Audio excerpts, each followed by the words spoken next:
he's going to. Well, now with us now from Washington is Mercedes Schlapp. She's the White House Director of Strategic Communications. She joined us now from the White House. And it's so nice to have you with us. Thanks for being here. Thank you so much, Pat. What's the president going to talk about tonight in this State of the Union? Is he going to concentrate on the tax cuts, or is he going to talk a long time about immigration, or what do you think? Well, the president's going to talk directly from the heart. He's going to talk about building a safe, strong, and proud America. He will be talking about his historic year, that of passing the tax cut legislation that has benefited millions of Americans. As we know, he's also going to be talking about lifting up all Americans, ensuring that we have expanded opportunities for all Americans. He's also going to be addressing topics such as infrastructure. As we know, we've had crumbling roads and bridges, and it's a moment in time now to invest in our infrastructure, invest in our workers. It's going to focus on immigration as well. As we know, he released his framework last week. Trade also being a top issue, as well as national security, and the idea of ensuring that we're rebuilding our military and obviously focusing on peace through strength, that in which we have seen the destruction of the caliphate and of ISIS, and the work that we're doing to ensure that we keep not only America safe, but a stable, peaceful globe in ensuring that we denuclearize North Korea. These are issues and topics that are critical to the American people. He wants to be forward-looking and really addressing Americans and saying that, last year was a historic year. It was a positive, optimistic year.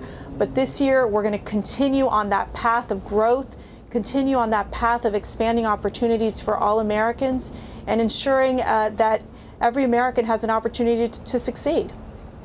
This infrastructure, it looks like it would be at the sweet spot of the Democrats, because this means jobs for the unions, jobs for the average workers.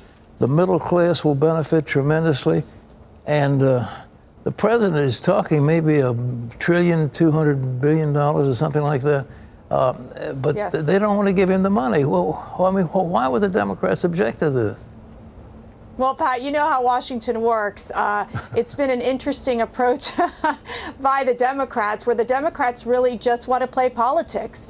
They don't want to find solutions. It's kind of interesting to me to watch that so many Democrats oppose tax cuts, actually giving the American people money in their pockets. And so I think with infrastructure, this is very much a bipartisan issue. This is an opportunity for Democrats and Republicans to come together and say, let's find ways to streamline the infrastructure project approach. As we know, it takes over 60 steps to get a project approved. They're looking to streamline it and make it simpler. They're also looking to invest and work with state and local governments to ensure that their infrastructure projects are being funded and prioritized. And so this is an opportunity to take away the power out of Washington and take it back to the states. And that's something that is very important, because who knows best about what their needs are? It's the state and local communities. It's not Washington. And that is something that the President Trump is focused on. It's that about being a change agent here in Washington, really working on results. As we know, he's also working on the immigration reform deal. This is something, again, he was very bold in coming out with a compromise that he believes deserves bipartisan support. And again, the Democrats are kind of in a corner. They don't want to play, and they don't want to work together with the Republicans on this. So this is an opportunity for the president tonight to call on Congress to produce results, because the results at the end are the results for the American people. And it's not just about the party or division. And the president wants and will deliver a message of unity, about American values, about patriotism, and those things that matter most to the American people. Let me talk to you about judges.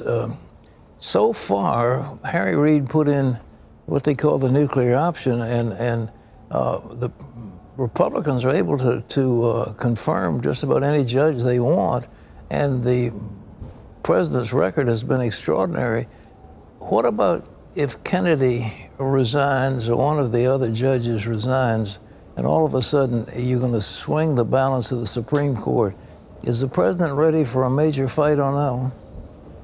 Oh, absolutely. I mean, obviously one of the first victories of President Trump was a nomination and then the confirmation of Supreme Court Justice Gorsuch. Obviously, we know what he brings to the court is incredible integrity and just such an experience in terms of being a strict constitutionalist. I was listening in to what you were mentioning before, Pat, about the importance of these judges and what they mean. And you're right, it is long lasting. It's about generations to come. That's the legacy and one of the most important legacies of any president. It's how you shape the court, because what we have to remember is that the courts are not about legislating from the bench.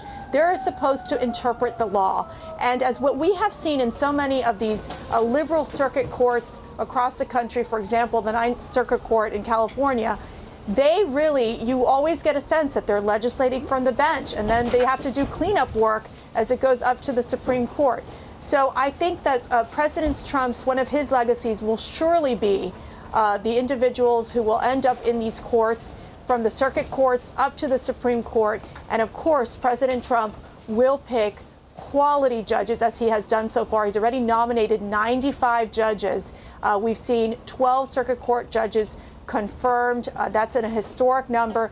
But again, the Democrats continue to resist and not push forward in getting these judges passed quick enough, or our nominees. Just think about it. Our administration is lacking. We've only gotten 1/3 of our nominees for our administration confirmed. That's just not enough. I mean, by now, when it was President Obama's time, Republicans played ball and they ensured that they were close to being fully staffed by this time in the administration. And yet the Democrats refuse to work with the Republicans and with President Trump to get the people that he needs in these different agencies to be able to get the work of the people done. Well, thank you. Mercedes Schlapp, you've got a hard job ahead of you. We hope the State of the Union goes well and that we see continued victories with the Trump administration. Thank you so much for being with us. Thank you. Thank you for your prayers, and God bless. God bless you.